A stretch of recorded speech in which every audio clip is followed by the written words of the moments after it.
You're listening to Podcast PXN, a video game podcast delivering player experience news. Let's go. What's up, guys? Welcome to Podcast PXN episode 162. What is Christian doing back there?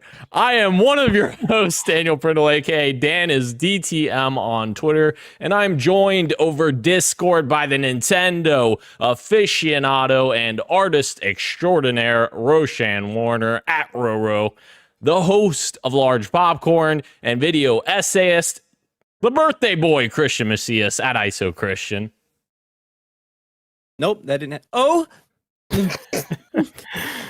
And the Tarkov Teletubby himself, Gage Dempster at Gilbo Biggins. Hello, everyone. Happy birthday to my boy. Yeah? Want some birthday kisses? Birthday. Hell yeah. Yeah. On birthdays, I give them. Wait, pucker up. Shouldn't you receive them if it's your birthday? Either way. It's a Okay. win for me. Thank The Christian you. River flows both ways, Christian, or Dan. Christian. Wow. I don't even know. What's my name? I don't even know. I'm confused now. Thank Hold on, you. Christian is on timestamps. To everyone joining us live and participating in the chat. Just as a reminder, we are live each and every Wednesday at 8 p.m. Eastern time on YouTube. Just search Podcast PXN. You'll find us there. And twitch.tv/Podcast PXN as well. The topic of the show this week, guys, is our Modern Warfare 2 campaign impressions. But first, the show always starts with the quick bites. So let's go ahead and jump right in. Guys, the first item on our quick bites today is, are we getting a body cam survival horror game now? Yes, we dude. got a little bit of a body cam shooter a couple weeks ago. Now we got a little bit of a look of a body cam style horror game called Paranormal Tales, and it is coming to Steam in 2023, guys. So this is the new PT. Yeah. PT No, for hold sure, on. yeah. No, this has nothing to do with PT. This looks nothing like PT. Get out of here. Get out of here, Dan.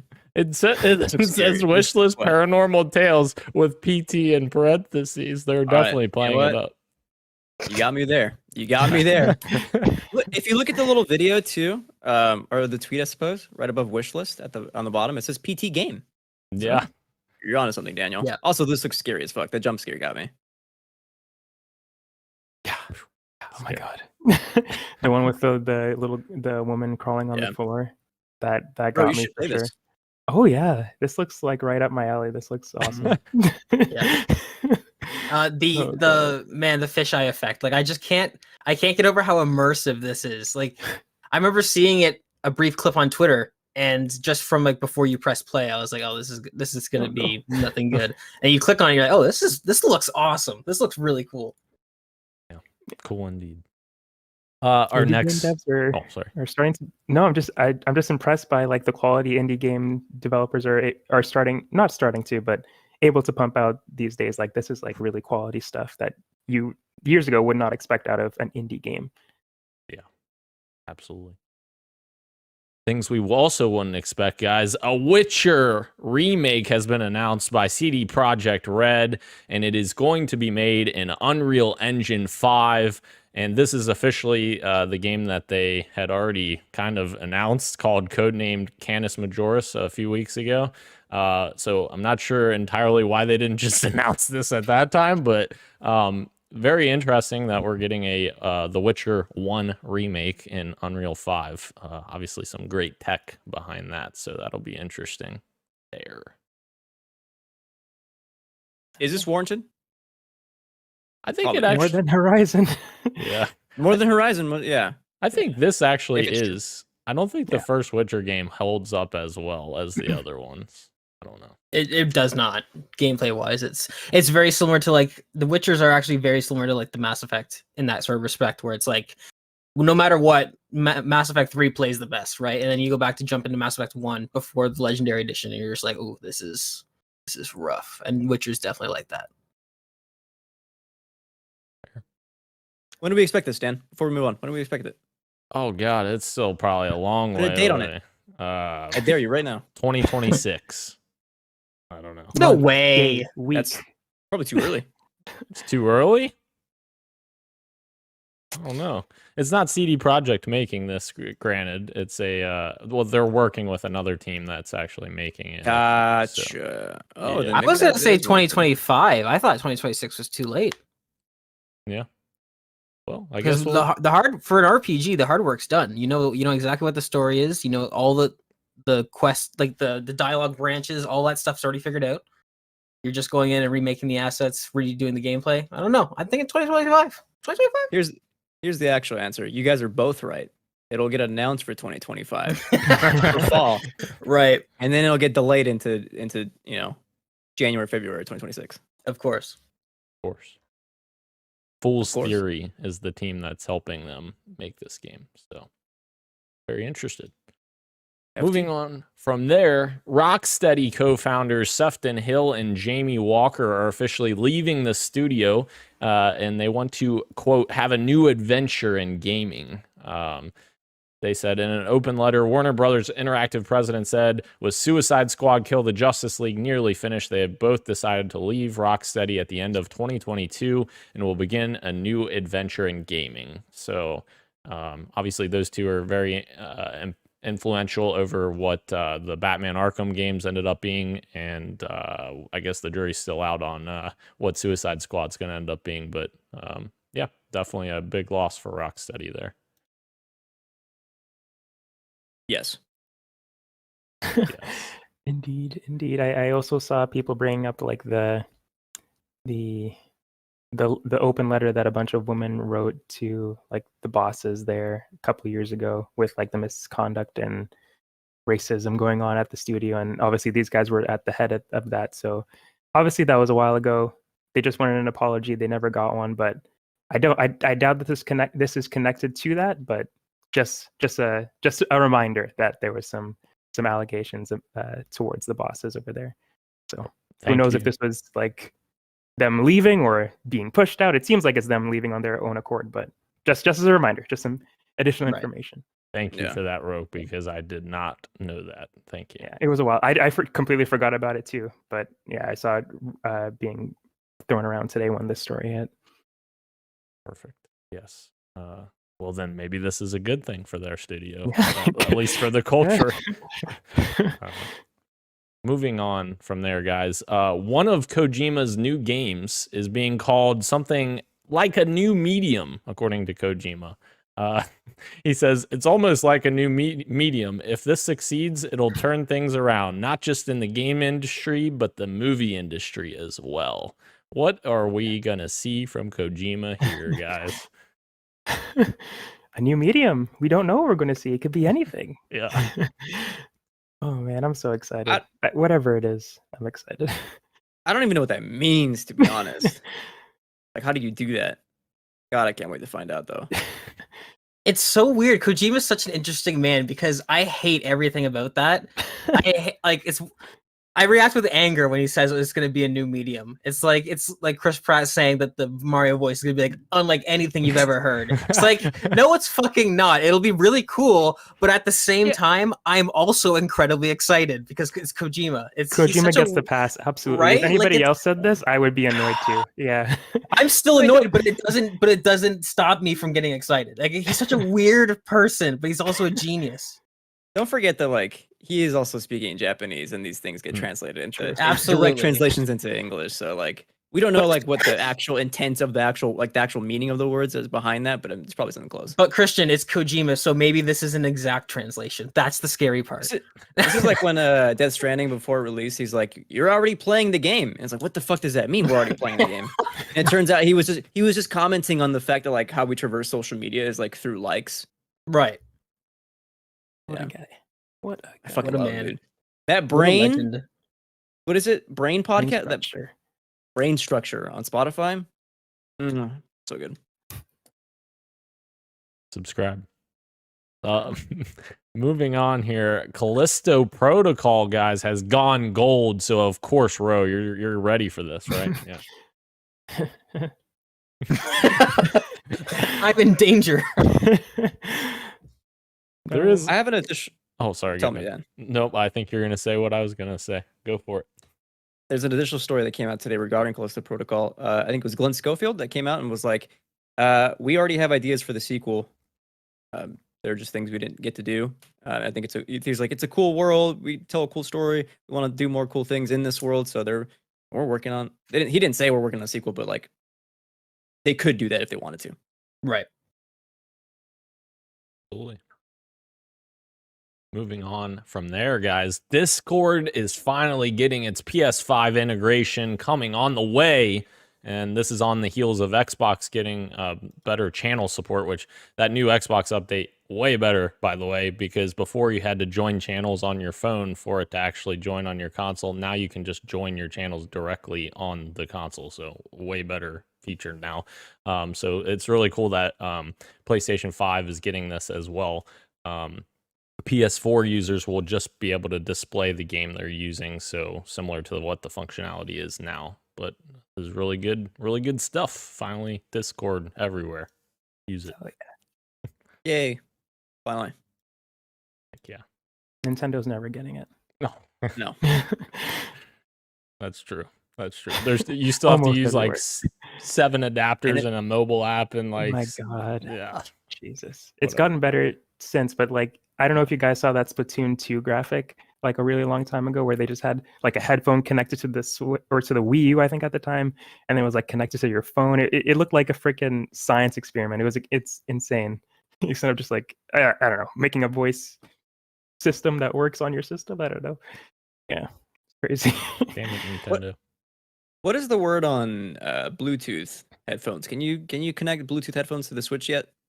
I believe you can. Yes, I think they were able to figure out that technology. They were able to figure out that. Yeah. I think in an update like a couple of months ago, they added that. Yeah. Thank you, Chris Pratt. What is this Bluetooth technology? Yeah. Oh my God. Oh God. I have a question. Oh, here we go. This is going back to the Rocksteady thing, just real quick. Sort of. Do you remember when writers legit wrote the line, "What are we, some kind of Suicide Squad?" You know what I mean? Oh. And left that in the movie? 2016 was insane. Oh man, that movie was so incredibly bad. I almost, it's almost in the category of it's so bad it's good. It's just Absolutely. Yeah. Man. Jared Leto's Joker. Ugh. Damaged. Damaged. Ugh. In case you didn't know, he's damaged. We want you to know that he's really, really not damaged. He's not there, yeah. Oh. Anywho. Moving on. There's a free next-gen update for Fallout 4 that's on the way for Xbox Series S and X, PlayStation 5, and PC, guys. And it is great news to get free stuff. There you go. I don't know. Enjoy. Performance mode for high frame rates, quality features for 4K resolution gameplay, bug fixes, and Creation Club content. I think this kind of is telling how long it's going to be until we get Fallout 5, or if Obsidian makes Fallout New Vegas 2, please do it. But yeah, I think it's going to be many years before the follow-up to this game, so that's why they're kind of like, yep, here's a new update. Right. The Creation Club part is interesting because it would be really cool. I probably won't mess with this, but it would be really cool if they added the ability to download some of these huge overhaul mods that you see for like Fallout 4, where the animations are completely from like other games and it looks like it plays completely differently. I think that'd be kind of neat if they were to sort of add that. I don't know how expansive the modding is on the console side, but with all this extra horsepower that the Xbox Series X and PlayStation 5 have, it'd be cool to see if they could capitalize on that, and then it give people a reason to re-download it and get back into it. Yeah. On the back of that as well, we got a brand new screen of the Fallout series from Amazon Prime, this is our first official screen. We got some leaked ones a little while back, but we got a little vault door opening, and can't wait for this series. I hope it's good. It looks good, man. It looks really good. Yeah. Joining Ro, us. your thoughts? Oh, sorry. on this picture? It's a vault. Sure looks like Fallout. Sure looks like Fallout. Oh man, I am again. I like you guys with Callisto Protocol. I am happy for you guys. Enjoy this media. I hope they make more for you, but I'm just here. I'm just here. Just here happy for you guys. I think it's really cool though, what they're doing with their set. Is my takeaway. Set design looks real good. Yeah. Well, I mean, the Definitely fact seem that to be there's a doing- set at all is a really good start nowadays. Yes. Yeah. Yeah. Looking at you, Marvel, Ooh. Ant-Man, Hey, Star wait a Wars, minute. Oh. Mandalorian, fuck all that shit. everything except Andor. Andor's fucking Andor. I haven't finished Yeah, it move yet on. still, but you know what good stuff we can get for you, Ro? Black Adam, because you couldn't get enough of him in the movie. You gotta get more of him in multiverses. Of course, this is not The Rock's Black Adam coming to multiverses. It's kind of like its own thing, but he is coming. So yeah, Oh yeah. yeah. The Rock Wilson? version? No, it is not Oh. The Rock version. Yeah. But is he coming? Wait. Wait, The Rock's version is coming to Fortnite though. Yes. Oh Correct. right. Okay. Wait, who's coming? I'm gonna Oh, come. my goodness. Oh. That's, I mean, I'm obviously the Black Adam, the GC hierarchy is changing. We all saw it. We all witnessed it. Congratulations, The Rock. But this is awesome, right? Like, keep adding more characters. This one's not for me, but keep it coming. Eventually there's going to be one that I like, and I'll Shannon's jump had back to into sit the last multiverses. 4 quick bites out. How But yeah, hard is it? I'm sorry, What? bro. I No, go interrupted, ahead. please. No, How hard is it to include Larry David into multiverses? WP owns Hell this. yeah. Get him in there. That would be amazing, dude. Mob Yeah. from Mob Psycho? They could add some anime characters in there now. You can get anyone. They have a wealth of characters, and they choose Black Adam. Enough. Multiverses. Got to tie into Oh, that man. fantastic movie, Christian. We You got know, that. get that. It makes Did sense. anybody go see it? No. Yeah, no. I haven't seen it, but I've seen it. You know, I didn't I've go seen pay enough for of it, it. but No, seen the post-credit scene. yeah, Oh, yeah. I've seen enough. Which, Ridiculous. I mean, some outlets were sure to spoil that on the internet. You know. Immediately. Yeah, Immediately. Pretty sure including Dwayne himself. Black Adam did. Yes. Yeah. Yeah. Black Adam, literally. Moving on from Black Adam, guys, creators of What the Golf are making a brand new VR game where you have baseball bats for hands. This looks pretty wild, and I freaking really loved What the Golf. So I'm very interested in this, and I think Christian, you might be as well. Is What the Golf on VR? Or is that not? I No, forget. I think it it's was just on iOS. No, it's the Steam game, right? Yeah. Well, I didn't even know it was on Steam. It was on mobile first, I think, on Apple I think, Arcade. yeah, you're right. I think Yeah. it was also on PC as well. But yes, absolutely. As soon as you sent this, I was like, yeah, I put my VR back on the charger because we still also have to play Escape the Backrooms. Mm, So yes. I know we keep saying, Dan, when are we going to play? And you say anytime, but legit, when are we going to play? Anytime, Gage. join us. You know. Yeah, Anytime. this looks great though, dude. Yes. I don't know if there's any like kind of objective or you're just kind of just fooling around, but either way, it looks like a silly old time. Absolutely. There's nothing I like more than fooling around with the boys, so this sounds perfect. Big Sam. Of course. Of course. Moving on. A team of dedicated not a team. A dedicated fan has archived over 1,700 PlayStation 2 game manuals in 4K. My goodness. Insane. So he's Not all heroes wear capes, man. That's For real, incredible, dude. That's incredible. I was going through this list today because it wasn't not too long ago that I was actually looking for one of my old PS2 manuals for Naruto Ultimate Ninja Storm 3, which I remember having in like a cupboard downstairs, and I just can't find it. And I was like, please tell me it's on the list. And it was. So I got to look through that digitally. I would love to have it like manual. I guess I could just print it and just staple it together if I really wanted to. But this is really cool. Like I was looking through the Kingdom Hearts one, just like a bunch of manuals that I just don't have access to.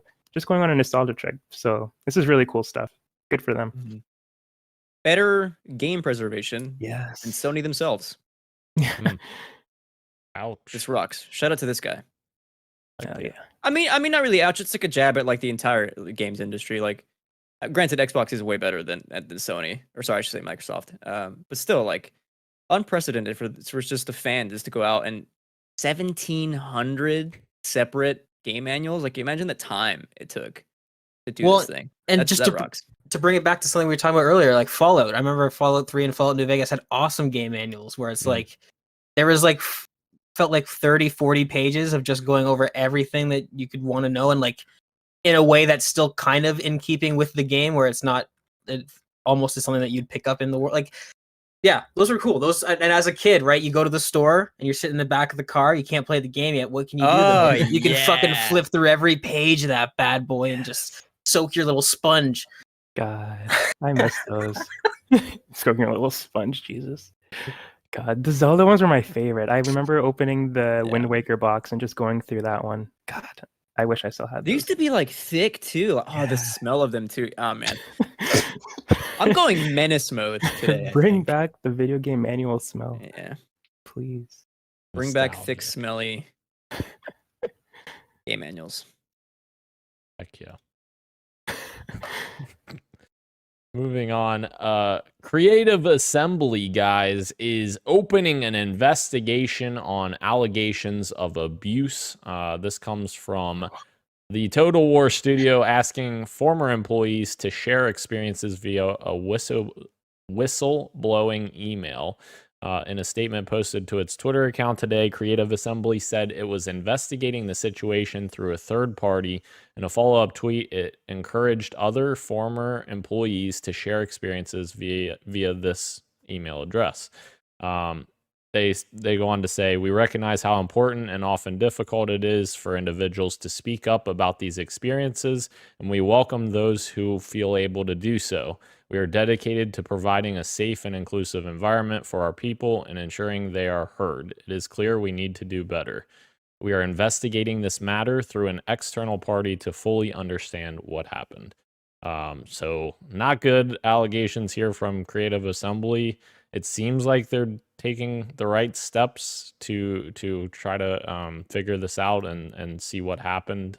So at least get a little bit of applause for that. But hopefully they can do some justice in regards to this investigation. Right. Silver lining is that at least it's a former employee. Sounds like the whistleblower is just kind of like, thank God he's gone, just kind of going around giving their thoughts. Granted, you said that we don't know what kind of abuse it was, but it might be bullying, harassment, and other kinds of abuse. Again, as always, this fucking sucks. Industry needs to do better. It probably needs a whole reboot. And it's week after week, a new studio. But like you said, Daniel, it looks like Creative Assembly is backing whatever they need to do to just kind of not revamp, but make sure that this kind of stuff doesn't happen moving forward. So Right. Nothing's been solved, but this is definitely progress in terms of how studios respond to this type of thing, because we've seen everything from shutting it down, sweeping it under the rug, to the sort of theater where it's like, oh, we'll launch our own investigation. Whereas now you have a studio encouraging former employees to submit their experiences, and they're hiring a third party. Like, again, not great if whatever's going on behind the scenes, whatever comes out and happens to be true. But in terms of how they're responding, this is good trajectory. It looks like we're kind of slowly but surely heading in the right direction, right? Nothing will change in a night, but this looks like it's, like Dan said, this looks promising in terms of how the studio is responding, in my opinion. yeah, no, you're on this. Hold on, if I can go as well. Sorry, Rod, I don't know if you're about to go. Legit, that's a good take, because yeah, I mean, I can't help but think about Rooster Teeth recently, which I think we forgot to talk about, but we can bring this up in the conversation now. Like, so many places, like their HR will just like, yeah, just shut it down.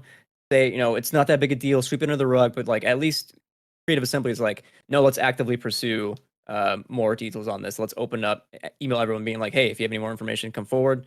Let's be better. So like that, just that on its own, that rocks. Hell yeah. Indeed. Moving on from there, guys, another just with 2 banger stories in a row here. Back to back. Activision Blizzard has had attempted to dismiss a gender discrimination lawsuit, and that attempt has failed. Good. As reported by Axios, the Court of Appeal dismissed Activision Blizzard's claims that the California Civil Rights Department, the Department of Fair Employment and Housing, broke its own rules in its rush to file a lawsuit. An Activision Blizzard spokesperson said the result was disappointing, and the company's opinion on the lawsuit's legitimacy has not been changed. I don't even like Activision. What the fuck are you doing? Like, I don't know. Like, what? I don't. Here's my take. Eat shit, Activision. Eat it. No, agreed. Agreed. Eat it real good. Dun, dun, dun. Oh, sorry. That's what I thought too. My mind went. I have potato brain. I'm sorry. Oh my goodness. Great. All right. Anywho, do better, Activision. Moving on. Age of Empires, guys, got a little bit of an event to celebrate their anniversary, their 25th anniversary, and they announced that Age of Empires 2 Definitive Edition and Age of Empires 4 are coming to Xbox consoles and xCloud in 2023. They also announced that Age of Empires Mobile is coming, a mobile game based on Age of Empires. And they also announced that Age of Mythology Retold is coming. So it's bringing the definitive edition treatment to Age of Mythology, and the game will feature beautiful graphics, updated gameplay, and more. So bunch of Age of Empires stuff, which I don't know. We'll see. We'll see how it does. RTSs historically haven't done well on console, but it's in Game Pass. Maybe it'll do a little better. I love RTSs, so I don't know. Give us more RTSs. Which I always forget you're into that. Oh yeah, love it. Lord of the Rings: Battle for Middle Earth 2. Bring it back. Come on, EA. I've heard that was amazing. It was amazing. I freaking loved that game. Oh, is that available on any platforms? It's on Xbox 360, so you can play it backwards compatible, I believe. But okay. Obviously the online servers are shut off, which you can't play against other players. So yeah, that was so much fun though. I love that. Me and my friend used to play that. We used to make a deal at the beginning of the match, and we'd tell the other team, "Hey, no Russians," like saying no rushing, but we were saying no Russians. So then at the end of the match, when we rushed them, we could say, "No, we didn't say no rushing. We said no Russians." That's a little funny. That's Dan. It's so hard to not to make age jokes when you say things like this. I thought it was, and then you explain it as well. You know what? You're so old. Whatever. Anyhow. You know what else is old, Gage? I don't know why it's old. A new Redfall trailer is old. Do you know what else is old? This newest piece of information we have. Yeah. So we got a new look at Redfall. I don't know if you guys got a chance to look at this yet, but it definitely looks like an Arcane game. It looks a little zany, a little crazy, a little spooky, a little, I don't know. You in for this, right. Gage? I knew you were excited. Well, yeah. I mean, here's the thing, Dan. You said, did you see it? And it's like, well, I almost didn't because it wasn't being advertised anywhere. I can't help but notice that like Xbox didn't tweet out anything. Xbox Canada didn't tweet out anything. Like I had to see it from mutuals just retweeting it. And I was like, and it was just Arcane posting it themselves. And I was like, oh, I thought this is just like a exclusive game that we were supposed to be pushing. So that's kind of a little bit worrying, but everything I'm seeing, I'm still digging. I love the vibe. I love the atmosphere. Big fan of Dishonored 1 and 2 and Prey. Like Arcane is, for me personally, they haven't faltered yet. I haven't touched their newest game that was exclusive to PlayStation. Was it Deathloop? That's it? Yep. Yeah. Yes. I haven't played that one yet, but this looks good, man. I was hooked from that trailer. I was fucking, yeah. I mean, it's a bit worrying though. Why not promote it? I don't know. Well, we say that, and you're right. You're onto something there. Like they should have at least like had a tweet from their own platforms as well. Right. Maybe we'll come in the next few days over the weekend. Who knows? Usually sometimes they'll do that.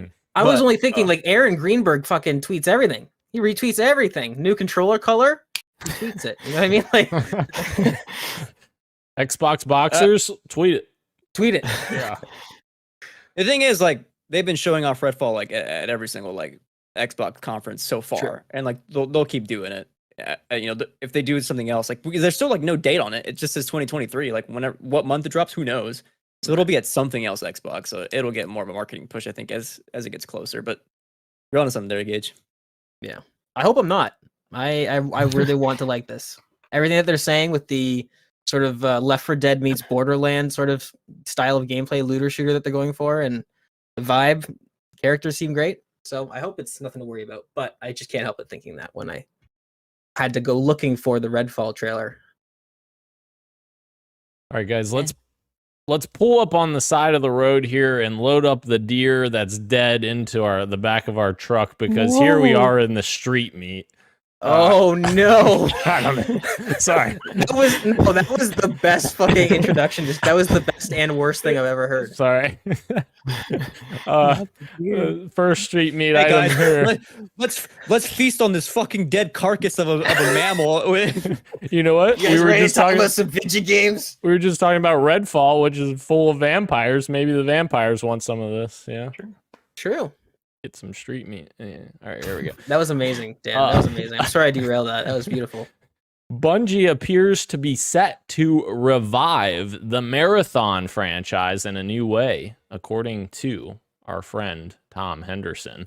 According to sources, Bungie is set to bring back the Marathon series with a new game that will be a 3-man squad extraction-based shooter. The title is in a pre-alpha state, but it could be announced at any point given the industry's competition for talent. Marathon takes place on a planet that was previously home to a human colony that vanished, with humans, now sparse, using customization cyborgs called runners to gather its loot. So this is very exciting.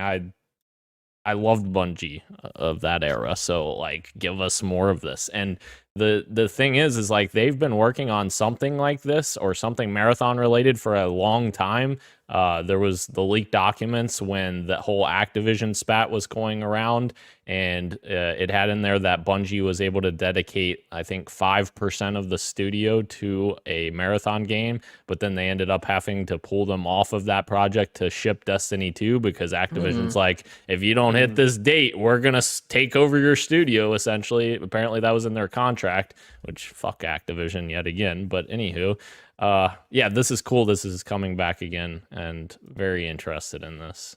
Oh, bro, you got to be pulled in, right? This Bungie. Yeah.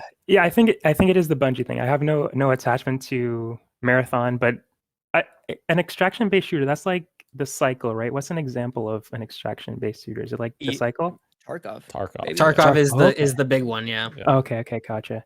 Yeah, I mean, yeah, I would be down for that. From Bungie, I would be down for that. That would be really cool. Yeah, I'm excited for them to do stuff. As much as I love Destiny, I'm excited for them to branch out and do some other stuff, even if it is reviving an old IP of theirs and not making something new. Well, technically, it's not something new, but not a new IP. Yeah, I'm excited for that in itself, for them to do something different. And it's an old IP. Yes, Okay. It's the game that the franchise they worked on right before Halo. Gotcha. This everything you said, it sounds exciting to me. Bungie, like as much as criticisms I have against the narrative of Destiny, like their gameplay is like maybe second to none. It feels so good playing a Destiny, like a Bungie game. Yeah. So that in an extraction shooter with the lads. Kidding me? Get out of here. Get out of here. It sounds fantastic. Heck yeah. Just to piggyback off of what Christian said, when but how good Bungie gameplay feels. Not only does it feel good, but the thing about Bungie gameplay is it doesn't feel like anything else. Like it does not feel like Call of Duty. It doesn't feel like Halo. It doesn't, like Bungie just has this way, and Halo doesn't feel like anything else. Like they just have this way of, Bungie is extremely talented. I'm very excited. I do just want to warn everybody though. What we're seeing right now is what happened. We're coming up on the Fortnite 2.0, where Fortnite came and then battle royales were fucking everywhere. So Escape from Tarkov is like I would say the game that popularized extraction shooters, or maybe it's based off of Tarkov was the first. I don't know the history of it, but Tarkov is not an accessible game. So Call of Duty has DMZ coming out. Bungie's working on Marathon. I'm going to bet my entire share of Podcast PXN stocks that Naughty Dogs, that the entire share, Dan, that Naughty Dogs multiplayer game is going to be an extraction shooter as well. We've both been saying this. This is what I said first. I said it first. Fuck you. I said this. I said You're this. such a poser. Go back. Go back in time. Gage just said it, and that was the first time I heard it. Whoa. Let's fucking go. Hold on. I'm literally looking at my receipts on. I'm looking at my receipts on Twitter right now. Oh I said Christian. No, I believe you, Christian. I believe you. I don't disbelieve you. Yeah, it's very possible. I don't listen to anything. Here I am, September 5th. Another day, praying the faction sequel is a persistent world extraction shooter with TLU 2 combat. Wow. Yeah. You know what? Damn, that's really good that you were able to modify that. That's really good that you got editing turned on for your tweets, Christian. Right? Wow. Well, he does have Twitter Blue, doesn't he? Yeah, that's true. That's That's true. actually true. Twitter Blue. Wow. You have 30 minutes to edit tweets. It's been far more than 30 minutes since September 5th. We're kidding, Christian. Come on. We're Hold on, kidding. I actually dropped something. For Gage right here. Listen, okay, so yeah, Shut up. Christian also agreed. I'm sure that we have agreed on that in the past. What I'm saying is Oh my God. what we're heading into is it's going to be everywhere. Extraction shooters are going to be the new battle royale. So everybody get ready for that. Is what is the main point of what I'm saying. You know, Keurig makes a great point as well. He said PUBG did BR before Fortnite. Like, PUBG was very much the Tarkov of battle royales. It was less accessible than Fortnite. So, like, you're totally spot on. Like, Tarkov is that first experience, and then what's going to be the one that popularizes the genre. That brings it to the casual audience, right? Yeah. Yes. And it will still be Fortnite on top when it copies the extraction game mode. Oh, for sure. Yeah. I'm interested to see how DMZ turns out, but we can talk about that later. Yeah. Indeed. Hold on. When does DMZ drop? Is that next month? Sometime in November? It's not launch. Yeah, so. It's either December or November. I can't remember. They've got two post-launch starts for things. Heck yeah. Indeed. You know what else is a heck yeah? PlayStation is building a new studio to work with Naughty Dog on an unannounced game. This has to be Uncharted, right, guys? I mean, we need more Uncharted. Or is it the Fantasy Project? You think they're going to team up with them on their next big thing? Well, we don't know what the studio is. It being built as a support studio? I don't know. I'm not sure. You have no idea. I think that's what it was. I don't think it's like a new PlayStation studio. I think it's like a studio made in the hopes of helping Naughty Dog specifically on their next project. I don't think it's going to be like PlayStation Studio announces this blank name here. It could be like an online component, maybe, if they have like an online team that runs all Let the me just read it here. stuff like that. I didn't get when I read this, I didn't get a clear indication one way or the other. It does say, though nothing is confirmed, hints towards PSS Visual Arts becoming a developer of its own projects instead of supporting others have appeared throughout the last few years. One job listing from 2020 showed the company was hiring for a third-person action adventure game with melee and ranged combat. Could be Uncharted related with that description, possibly. You know what, Dan? I think you're still wrong. Thank you. I appreciate that. I don't know anything. I have no idea. What I get from this is that Naughty Dog's scaling up, and that's exciting. What was that? I don't know. He's trying out new moan noises. I like Naughty Dog. They get me horny. But I would bet that their new IP is the fantasy sci-fi hybrid game. But yeah, all signs here point to probably another Uncharted game, which is good. I don't want Naughty Dog working on another Uncharted game. They're done with that. Leave it alone. If someone else does it, sure, fine, whatever. Let Naughty Dog do new things, or TLU things, I guess. Can they borrow that Naughty Dog engine, please? For that Uncharted game? What do we know? What engine Naughty Dog is? An in-house engine, right? It's in house. Yeah. Yes. Yeah, it's not Decima. That's okay. That's No. Although that is rad that I guess Sony is licensing out Decima to more studios outside of just Kojima Productions. Like I think other people are getting that engine as well. It's a right. cool engine. Absolutely. Can we just get a standardized game engine for everyone? Like Unreal Engine 5. I know. I think about how crazy that would be. Get all the fucking best game technical directors and everything in the world all working on one engine that everyone I see. uses. Okay, I see what you mean. Oh, Yeah, that would be that's. I mean, like we're saying though, like that body cam game, that's Unreal Engine 5. That's what indie games can look like. Yeah. Imagine if you had, somebody like Naughty Dog working on Unreal Engine 5 or 343 working on Unreal Engine 5. My lord. Yeah. Yeah. Moving in to our PXN news of the week, guys. Resident Evil got a little showcase last Thursday. We got a little thread here on that. Their first announcement, or not announcement, but they showed off the Shadows of Rose expansion once more for Resident Evil Village. I'm very excited to play this when it comes out. Loved Village. I think many of us loved Village. Christian, you loved it, right? I didn't love it, but Oh, I thought it was frick. great. Okay. Well, okay. Anywho, I thought Village was great, Dan. thank you, Gage. I appreciate it. But did you love it? I loved it. I loved it more than I've ever loved anything. Wow. Wow. Oh my gosh. Okay. Director Kento Kinoshita explains that Rose wants to remove her powers and therefore has to return to the village. That's the story explanation for her going back. There are new adjustments to Resident Evil Mercenaries, like enemy spawns, for example, that they showed off. Look at the new village third-person mode, which third-person was like the Resident Evil staple before Resident Evil 7 came out.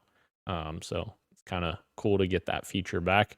Ethan will look away whenever you try to see his face in third person, which is hilarious. I love that. It's really cool. Although you can already see his face.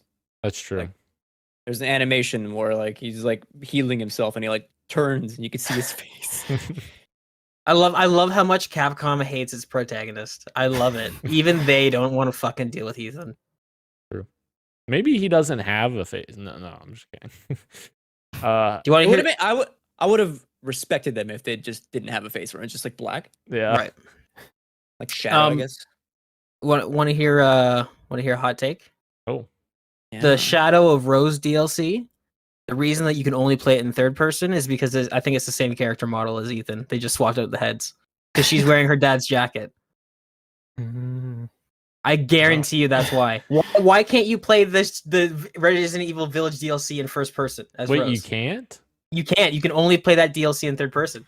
Oh. I'm telling you, it's because it's the exact same character model. But is it? She's got 40-year-old man hands. I'm calling it right now. Oh god. Christian's looking it up. I'm so excited. I'm gonna watch this happen in real time. We also got a new demo for the third person mode that is coming as well and is available actually now. Or actually, no, it's not. Oh yeah, it is 10/20 and 10/21. I forget what today's date is all the time. Anyhow, we got a new look at RE-Verse, which is their multiplayer game, which I don't think anyone here cares about that, so I'll move past that. It comes out tomorrow, though, right? Yes. No way. Is it this week?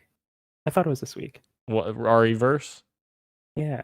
Yeah, it says there's early access crossplay, but it actually ended today. Okay, gotcha. So sorry if you're that's still not out? I swear it was. Okay, I'll search it up while you're continuing. Sorry. Okay. Yeah, I'm not sure, to be honest. I thought it. Maybe it's just it comes out on the 28th apparently. Oh, okay. Resident Evil RE-Verse. Again, probably none of us are going to play it, but nobody's talking about it. So exactly, like we didn't know this game was coming out. But yeah, it's coming out on Friday. Yeah, I could not find any information on if Rose is the same character model, but I am buying into this conspiracy theory. Hell yeah. Why not? That's too Hell funny. yeah. And what else is coming October 28th, Ro? Village is coming to Mac. We're getting a Mac version. And you know what else is coming October 28th? The Switch version of Village. And it's cloud. It's a cloud version. So Let's go. I can't wait to be spooky scared in the bus.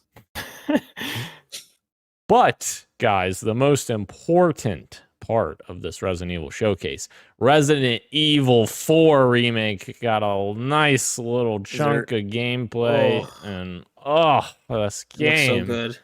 So good. I really love like many of the explanations they gave for Resident Evil 4 remake. Like they're saying that they didn't want to take this in the same vein as like Resident Evil 2 remake, where that was more of like a kind of complete remake, whereas this is kind of like they're keeping many of the things that you loved about Resident Evil 4 and just making them better. So like that's fantastic because Resident Evil 4 was already a fantastic game. So I love this stuff. Ganados I don't know how to say that. Ganados have new attacks? I don't know if that's right. But Leon can also parry and fight in close combat. The classic item menu is back as well, where you get to organize it all. The merchant is back as well with a new trade mechanic and more. Woo! The most interesting thing to me about this whole thing is two things. One is the revamped stealth system, which, obviously maybe through gameplay limitations at that time, like just weren't able to do it. I think it's going to be really exciting to traverse RE4 now with a stealth mechanic, and it's going to make the game insanely scarier. A lot of those. There's one moment I'm thinking of that's going to be really freaking scary in with this remake. And the other thing is that they redid the parry. The knife mechanic is like a parry as well, which is going to make for really cool encounters. The game looks freaking great, dude. I can't wait. Capcom setting the bar for remake games, in my opinion. Like it's the gold standard. So good.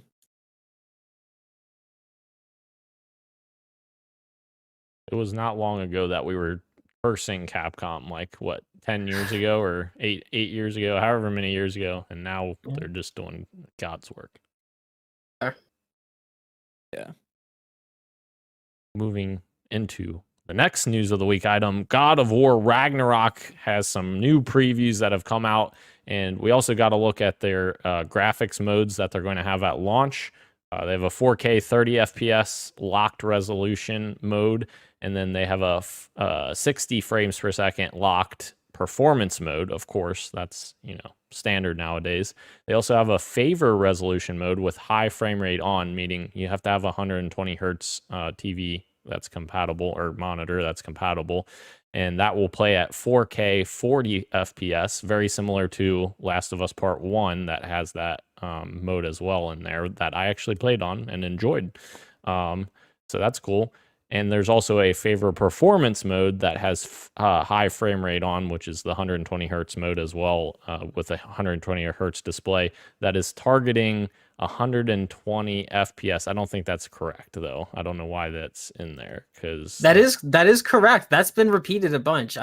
They're mad lads. 120 FPS or 120 FPS, both together, to give you smooth gameplay.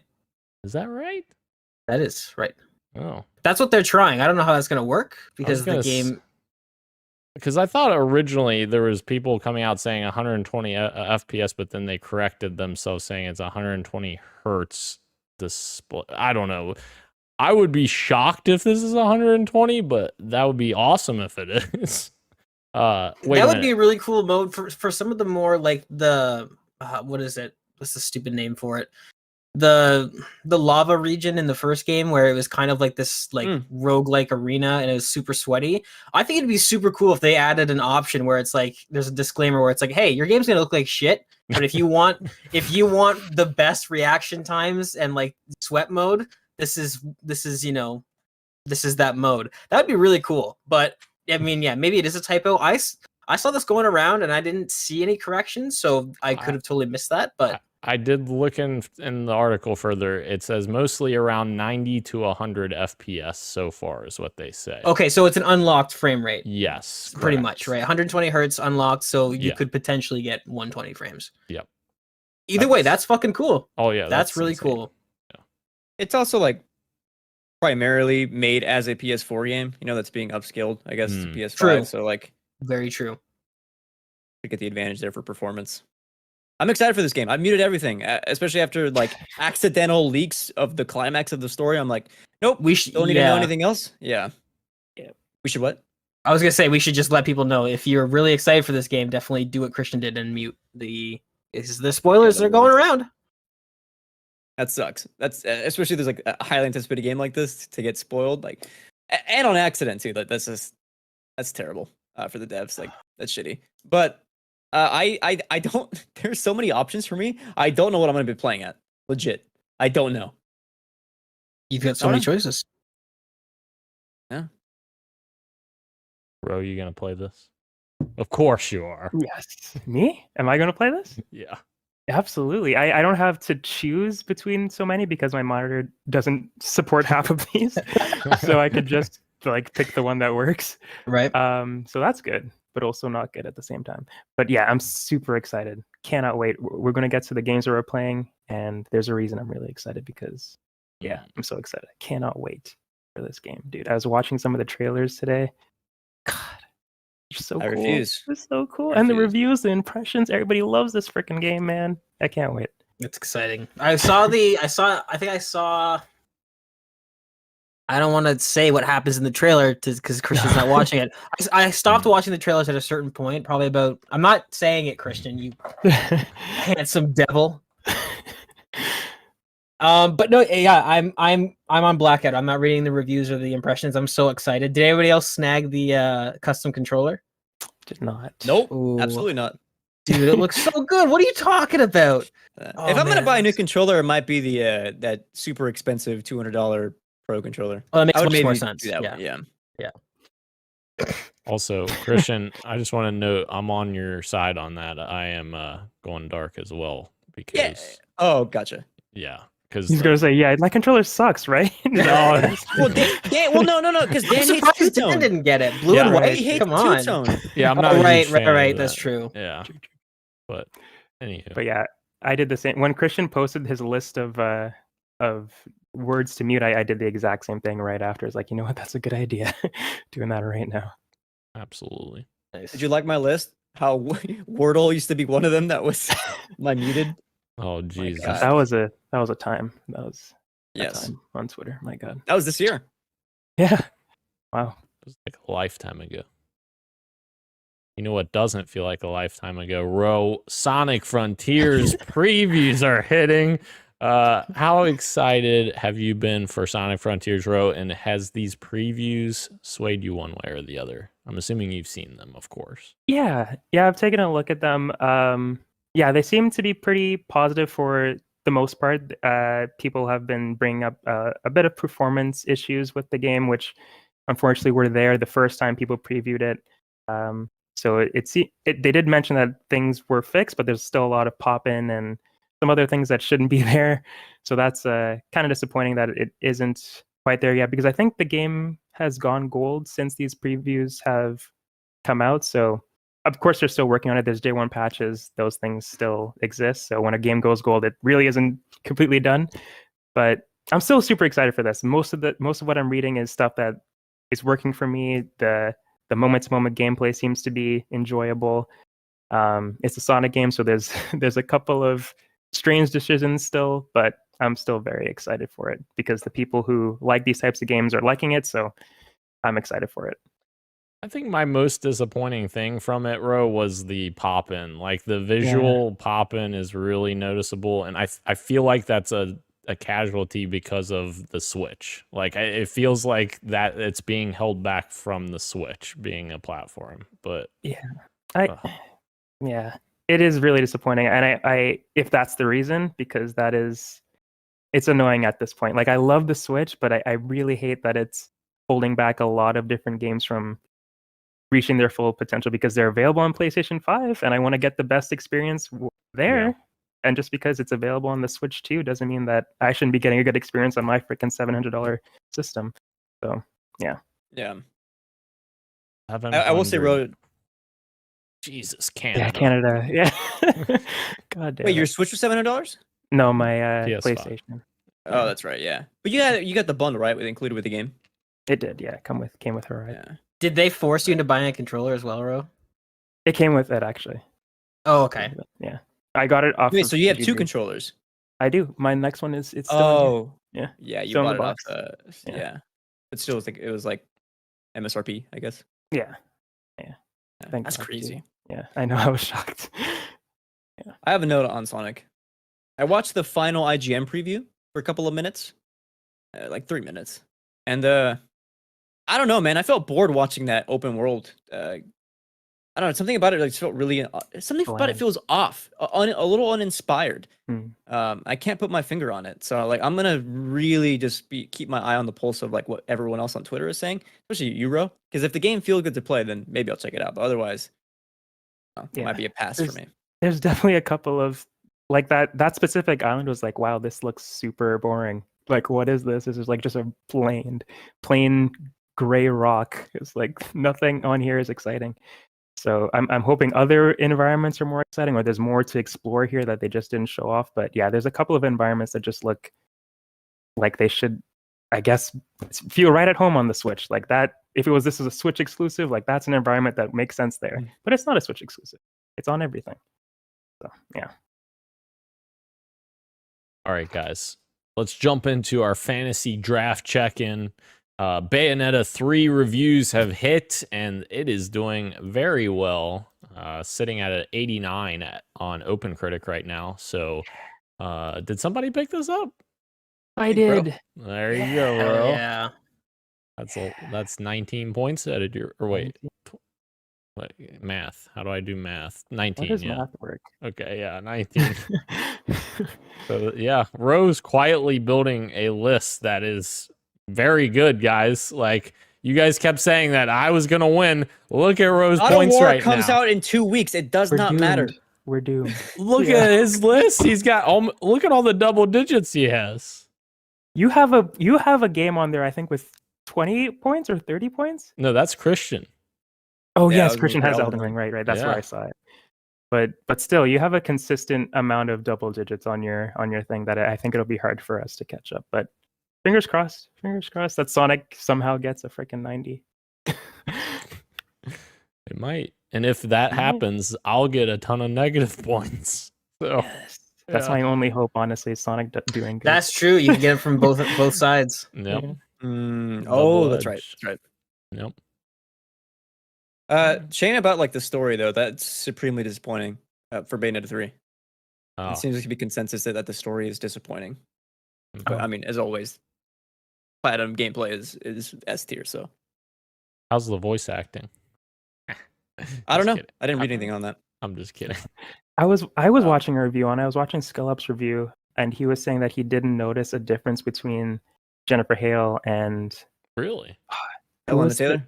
Yes, Taylor. And then right after he said that, he played a clip of Bayonetta. And I was like, no, I can absolutely tell the difference. Like it's not completely different. Like, she's doing a great job. Like, it sounds like a Bayonetta voice, but you could absolutely tell the difference. And I'm sure other people will be able to look past it. I can look past that, but you could absolutely tell the difference for sure. Right. It's not a 1-for-1. My friend got really mad at GameStop because he had pre-ordered the like special edition where it gives you like the not hard case. What is the Steelbook. Yeah, it comes with steelbooks for all 3 of the games, so you can put like if you had the other 2 games, you can put them into like a That's fucking cool. And GameStop canceled his order. They had trouble with his card, and so he called them back and like, okay, let me give you a different card. And they just canceled his order like point blank. It's like, well, didn't you still order like for inventory? Can I not get the game that I pre-ordered? And they're like, no. I'm like, wow, that's GameStop. You suck. GameStop does suck. Let me tell you a little trade secret. As somebody who worked there, it sucks. Christian, and the next check-in here that I totally didn't forget, Signalis, I think that's how you say it, maybe. I don't know. Signalis reviews have hit, and it is sitting at 81 on OpenCritic, which is that's admirable. You want to tell us about Shut that up, Dan. Yeah, I will. I'm so excited for this game because everything about it seems to be like a game of the year contender, and it's everything that I look for in in games, especially indies, where like I am like intellectually challenged with its themes and its messaging. A lot of praise for it. People are calling it their game of the year. I almost gave Citizen Sleeper my game of the year weren't for Elden Ring being fantastic. This could be a contender. Praising it, it is a smart survival horror that does something unique with its storytelling to push it beyond just a PS1 inspired horror game. I can't wait. Hopefully, Ro joins me in trying this game as well. Game Pass tomorrow. Yes, even though it's a horror game, I said I'm going to absolutely try this game. One, because Christian said it's awesome, and he hasn't steered me wrong since Citizen Sleeper and many other games as well. So I'm definitely going to try this game for sure. It looks awesome. I love the style. Even though it's horror, it looks cool. It looks really cool. So I'm going to try it. Game Pass, so Heck yeah. Don't have to worry about anything. Thank you, Phil. Can I just ask? I'm very confused right now because it's showing a score already for Modern Warfare 2, and it's showing a 73. And I'm looking at OpenCritic, and it says 17 critic reviews. Are they not including multiplayer in this? Like, what's going on with that?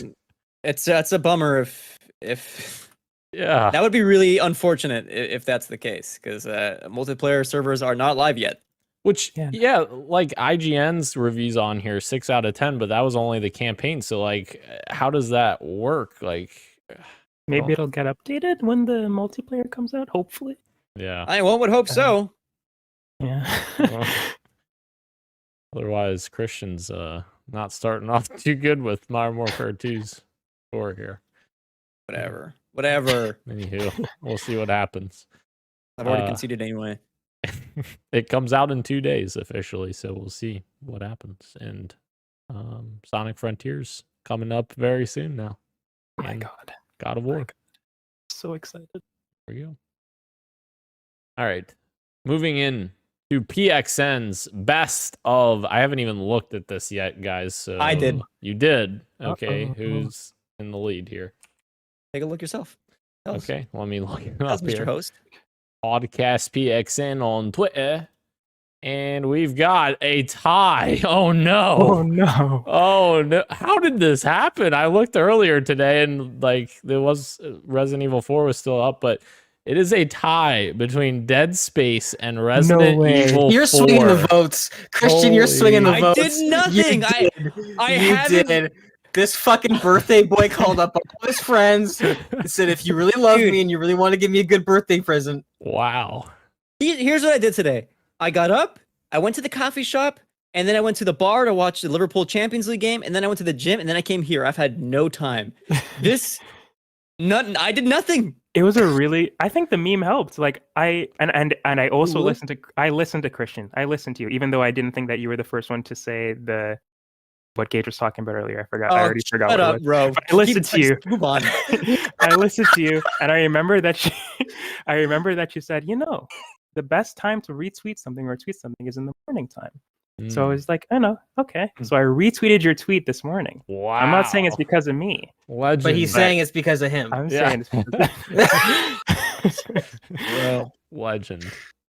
but it was probably because of that meme, because that was a great meme that you added to your Dead Space. Did you like that one? tweet there. I loved it. It was So- great. Yeah. Now we're in a position, Christian, where do we go to the coin flip again? Because we know how that who's worked RE4? last time. Who's RE4? Who do you think? Who do you think's for RE4? It's you, Christian? isn't it? It's you. Legit, I think RE4 should probably win over Dead Space. Is my take, but I'm gonna fight for all the marbles anyway. So you should do something, right? Okay. I've been watching The Last Dance, Okay. the ESPN Netflix documentary on Michael Jordan, and it follows them during the 1997 through 1998 NBA Final series. And in NBA, they do a best of 7. So here's what we're gonna do, Dan. Okay. We're gonna Rochambeau it. Oh my god. Rochambeau. Best of 7. Rock, paper, scissors. Rock, paper, scissors. How are we gonna do that over Discord? With nothing but our wit and our will. Well, first of all, no wits to be found in this entire Discord right now. Secondly, there's going to be a All good delay. stuff. Somebody's going to pause. There's going to be issues. There's gonna People be are a, gonna there's gonna gonna be be a a whole fucking delay. thing all over again. It might be a Okay. We can try it, but I don't know how How well about that'll this? work. Everybody says what we they're. could just. Yeah. Christian, are you saying that you would give it to RE4? Okay, if I'm gonna like take off my horse in the race, like outside of this vote, I would probably say RE4 It's definitely RE4. is the better Wow. deserves to be best of horror game. But like, come on, That's Dan's fair. gonna win again. That's fair. No, that's true. That's true. Dan's already. Yeah. Hey, I You can't don't help get that bonus points just because you're a senior citizen. Like, we gotta. I can't help that I pick good games, guys. I can't. I would help honestly it. give it to RE2. I would give it to RE2 remake over RE4. I would give it to personally, RE2 remake as well, but you swung the Yeah. votes, so that didn't happen. but- Dan, whatever you think is fair. If you want to share your screen and play like one of those like little videos where like doot doot doot. I don't know. Rashan's doing something clever. Oh no, he's not. Or we could have a third party say rock paper scissors instead of us.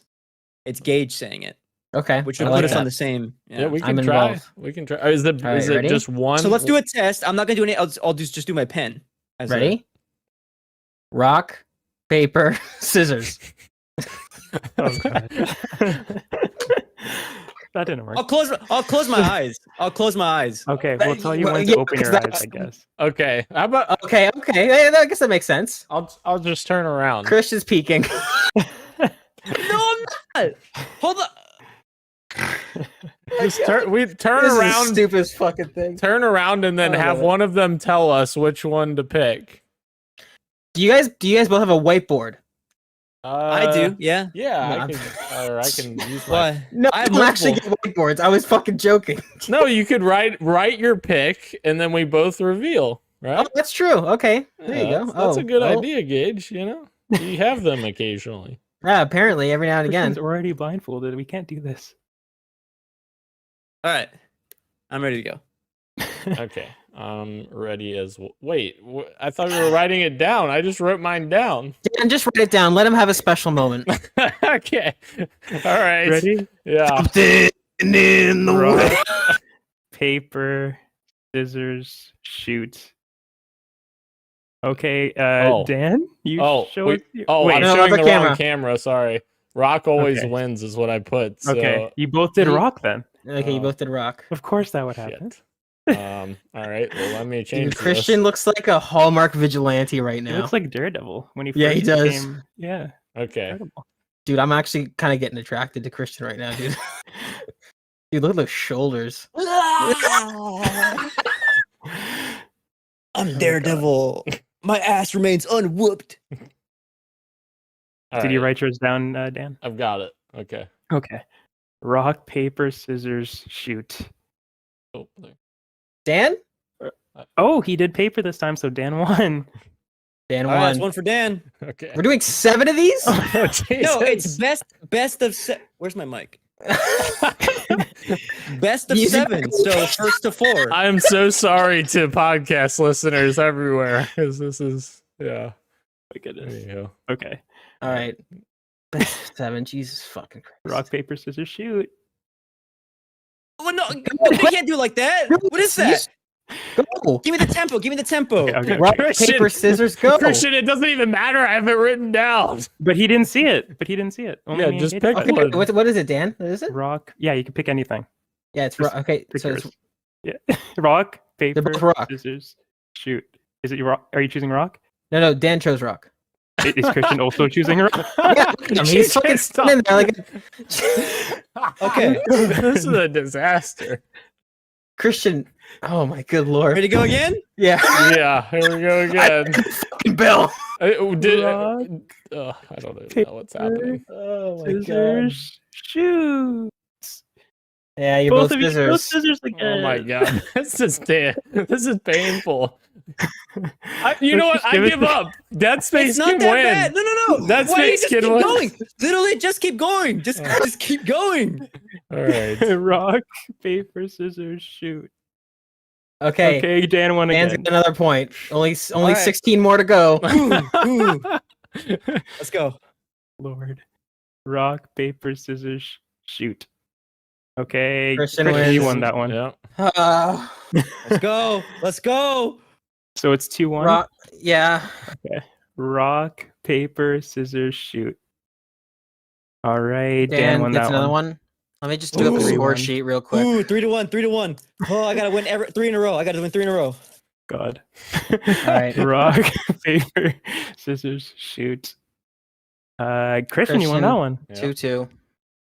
2-3. 3-2, right? Yeah, 3-2. Is it? 3-2. Yeah, 3-2, Dan Dan. with 3, I'm with 2. Rock, paper, scissors, shoot. Yep. Christian, you won that one too. Yep. So is it 3-3?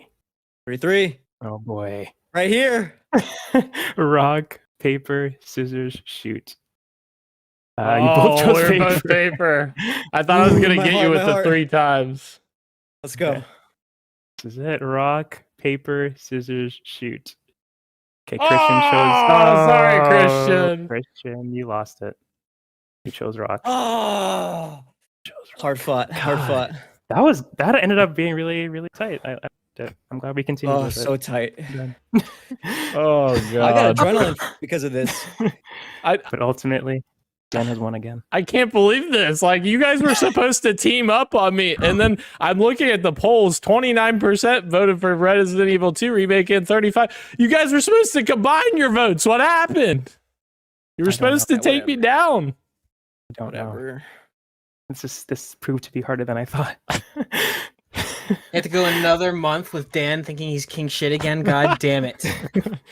Oh god. All right. Enough of best of. That was a entertaining lesson. Congratulations, Resident Evil 4. Yes. You deserve it. best. this You do Dan. deserve it. Deserving winner. Honestly, Could've this been is BT. probably the one category where all three of them, there's some like sort of I can get behind all three of them. We've had a couple of months here where I'm like, listen, all right, Christian with your stupid Elden Ring pick, get the fuck out of here. I still lost. It's true. Everyone lost to me though. So Oh, here we go. moving into what you got for me. I've been playing Modern Warfare 2, but I'll save my thoughts for the topic of the show, so I'll pass it along here. Ro, what you got for me? Yes. I've been replaying God of War 2018, and it has been awesome.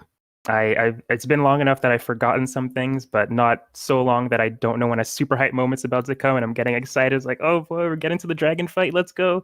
And yeah, it's so good. It's such a great game. I'm so excited for Ragnarok. I hope I'll be able to finish it by the time Ragnarok comes around. I could just go right into it. I've heard that the story picks up like right after the events of or the end of 2018, so it'll be really cool to just like transition into the next game. So I'm hoping to do that. And we everybody has said it. This is the most tired thing, but the stranger fight is so freaking good. Both of them. The first one is incredible, but the second one as well is just as good. But when the stranger's like, it's my turn, and he just like Kratos goes flying. Oh, it's so good. It's so good. And that reveal when he's like, I'm not feeling any of this is so hype. I just love it. Such a good game. And I cannot wait. The combat is so much fun, so satisfying. Yeah, can't wait for Ragnarok. And I finally rolled credits on Cyberpunk 2077. I decided to go back and play both endings that I was that were available to me. I found out that there's like 6 other endings that are possible, but based on my path, I was 2 were available to me, and I'm pretty happy with my endings. It was really cool. But yeah, I'm happy that I got around to it eventually because I did really end up enjoying it. I think it's a really good game. So I wish that they launched it this way because it would have been better for everybody. But yeah, I'm excited for the next Cyberpunk game after playing this now. Yeah. You know what, Ro? Do you still have your PS4? I don't actually. Oh, well. Why? I was gonna say. Oh, I was gonna say Boot it something. up on there. No, I was gonna say something stupid like you could have one take God of War where you literally finish God of War 2018 on your PS4 while Ragnarok started on your PS5. You just grab your controller. It's still one take. Boom. That's beautiful. I That would be mean, good. That's amazing. That would be smart. Yeah.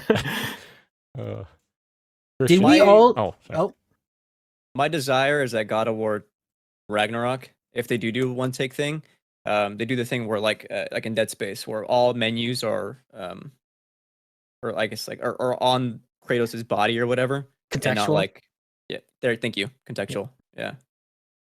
It's my dream for Ragnarok.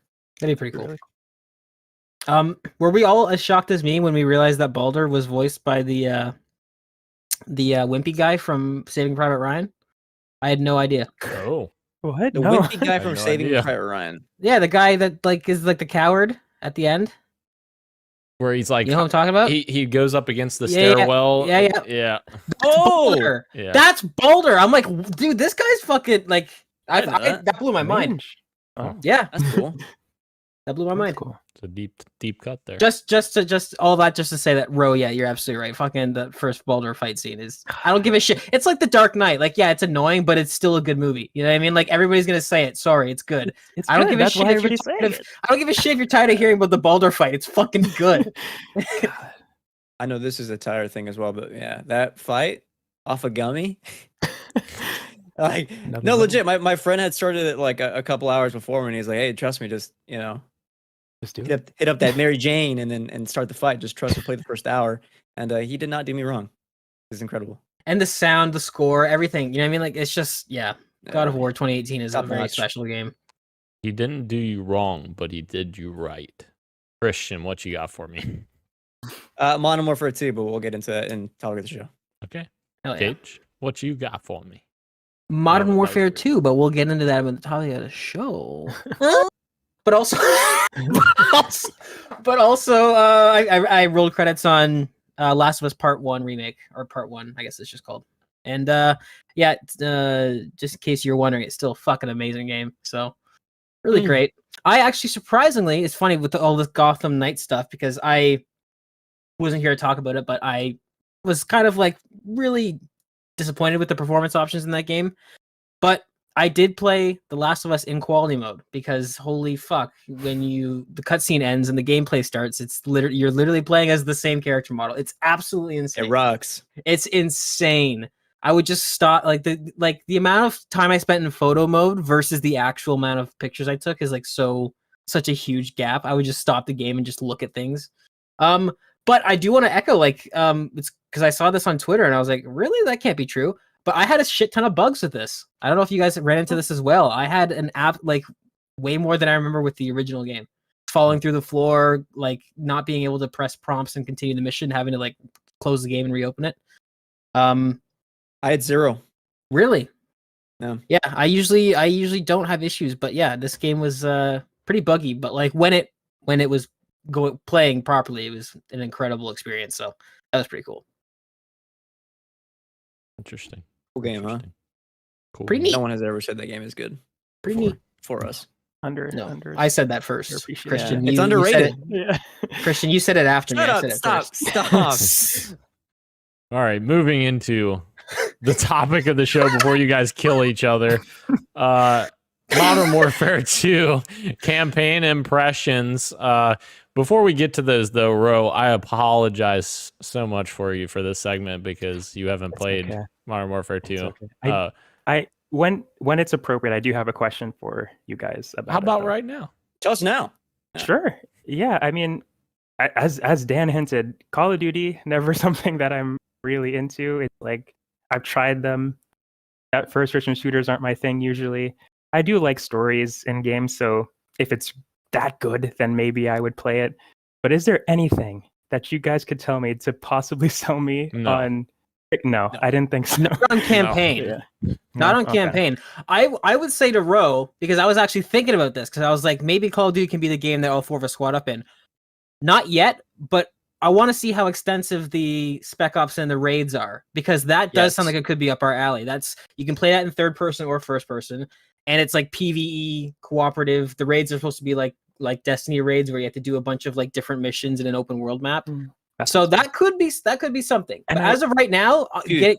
you'd play the campaign once and you'd be like, that was pretty okay, and then or that was good. Yeah, or whatever. everything We'll get everything into that I'm that. saying about it is like just seems so like It's not worth it for right now. No, but yeah. Although we say Could this, be. like Gage is onto something because that gameplay in the campaign itself, Yes. whatever, the story, whatever. But that gameplay, the guns themselves, fuck, they're really fucking good. They Yep. feel so good and they feel so unique. Yeah, the shooting rocks in that game. it's Now, amazing. I will contrast you and Gage a little bit because I know you guys are pretty much on the same wavelength from the campaign. I loved the campaign, but like knowing that campaign is literally it's Call of Duty. Like if you've played any Call of Duty in the past, it's no different really. Like Right. it's big action sequences and crazy Well, explosions, and it's not really. It feels like diet Modern Warfare, to be honest. It's like best of Call of Duty. Not even. Well, I want to I let know Dan what you finish mean. before I go. I know what you mean. Dan's was Christian. not something. Yeah, go ahead. No, you're good. I was just saying like that's why I was telling you, Ro, I don't think you would be interested because if you've played the other ones before, or if you've seen the other ones before, it's not really any different than those in my eyes, in terms of like what it actually is, the campaign is, but like the visual spectacle of it is what I love about Call of Duty. So like I don't play Call of Duty campaigns for their stories. There's probably not, I could count on one hand the stories of Call of Duty games that I've enjoyed, but it's that visual spectacle, the action sequences, the cool stealth missions, like those things are what gets me excited about a Call of Duty campaign. And like you said, Christian, the gameplay is really good. So that kind of draws me in as well. And like this game actually is a lot harder, I feel like, and Gage, I think you mentioned this as well, than previous Call of Duty games. I was playing on normal and I was dying a lot. And so yeah, I had a good time with it though. But I know you guys have similar thoughts to each other on what you guys I had them first, but yeah, we have some more thoughts. Gage, no, well, actually, I do want to hear Gage's thoughts first, anyway. So it works out this one time. Yeah, no, visual spectacle I can't disagree with. But Christian, you saying that it feels like Modern Warfare Light, Call of Duty Light, I kind of think I know where you're going with that. Is that like I enjoyed the campaign all the way through. I do think that it's much more, the pacing is much better in the second half of the campaign. Like my biggest problem was that I actually was maybe 4 or 5 missions in. I was starting to get worried. I was like, I'm not liking this at all. And I'm seeing lots of hype. Like I'm really worried I'm not going to like this. And then I don't consider this spoilers. So I'm going to say it's not spoilers. There's 2 themed missions that you have back to back right in the middle of the campaign. They're both the same sort of thing. Yes. And after that point, I felt like the campaign got a lot tighter. But before that, I was really like, and I'm not a big fan of those themed missions too. So the fact that I had 2 of them back to back, I was like, I'm really not liking this at all. But the second half saved it. In terms of gameplay, I don't know if this is where Christian was going to go with it. But the problem that I have with this and what it keeps it from being like an 8.5 or a 9 or like a really great game in my mind is that when I completed it and I was like, cool, I played it on hardened. I usually play them on veteran just to get through, but I was like, this game's fucking ridiculous. I'm not playing this on veteran. But I'll usually play it through on the hardest difficulty just for like a fun challenge, and then I'll go back and replay like on the lower difficulty just to have fun with it and admire things and dick around and all that stuff. But I was thinking of missions to replay, and like in a lot of the missions, I was like, there's a lot of filler in a lot of these missions. Like I'm not talking stealth sections. I'm talking like either walking and talking or fucking directing somebody through a fucking CCTV camera, which is the least fun thing you could possibly do. I can't believe they brought it back. I can't believe it. Like, that's not fucking fun. That's not a set piece. I hate that. I would rather just follow that person around. Just let me follow him around and turn it into a stealth mission. There was just so many, and then there were certain parts where you thought you were going to have a fun time and it didn't. Specifically in the second last mission, it's a coordinated strike, so it's bouncing around from a bunch of different people's perspectives throughout the mission, and it bounces to this one guy who gets into an attack helicopter, and you're like, fucking hell yeah, and then it just cuts back to somebody else in a van, and I'm like, there's not even like a chopper gunner mission, like what? Like, I don't know, it felt very subdued, like they were trying to be realistic at the expense of like, well, no, this is still at the end of the day a Michael Bay movie, like make it fun and over the top. I felt like it was just, yeah, I felt like there was a lot of filler. And aside from a few really cool missions, like Alone, everybody loves Alone. I think it's a great mission. The Cartel Mansion mission was fucking awesome as well. But even that mission was like fucking 10 minutes long. Like it was, and then it was done. Yeah. If I can jump in. Yep. I think their problem is that they're stuck between 2 places of where they needed this game to go, and they couldn't choose one. They're stuck between what everyone has been comparing Modern Warfare 2019? 18? Yep. 2019. 2019, like with the Catherine Bigelow-esque kind of story, and the also old Michael Bay-esque kind of games from Right. beforehand. They're somewhere in the middle, and like there's tension there because like the story structure of the actual missions just fall flat a lot of the time. Like I was thinking about as visually as impressive as Amsterdam looks, what is that mission? I'm not going to spoil it, but it's like if you break it down, it's like 5 minutes long, and you move on to the next thing. And it's like Right. these constant things where like the pace is just taken out of it, and like I'm having fun in the moment, like it's cool. But when I think about it, there's like no real mission that I would really want to go back to and replay. When I think of the highs of the other games, I think of like obviously All Gillied Up. I think about even 2019 has a Clean House, which is fantastic. I love to replay that game, that mission. Right. Is there one that I want to replay right now from this one? No, because other games have done it better. Even the one that's like, the Uncharted 2 inspired mission. I think we can say Uncharted mission 4. names. I think mission names are fine. I think we can say mission names. Hellfire or something. I forget what it's called. I can't remember the name of the mission. I also can't remember the name. I was like, yeah, say mission names. I don't fucking remember. If I say the highway mission, will you know what I'm talking about? Oh yeah, that's Like, that went on for way too long. It was too long. Uncharted has done it better. It started off strong, but like, but then it went on for like another 40 minutes. And like you said, some Yeah. missions are 5 minutes, and it was like I thought that was cool, and then by the end of that mission, I was like, I didn't ever want to do this again. Like you've killed it. Yeah. You've overstayed your welcome. I would. Oh, And- but never mind. That is a story spoiler. Never mind. Yeah, You know what I oh, was excited for. You know what I was excited for. You know what I Yeah, wanted to yeah. see in this, and they, hell yeah, I'm crushing. Man. I'm There's- crushing.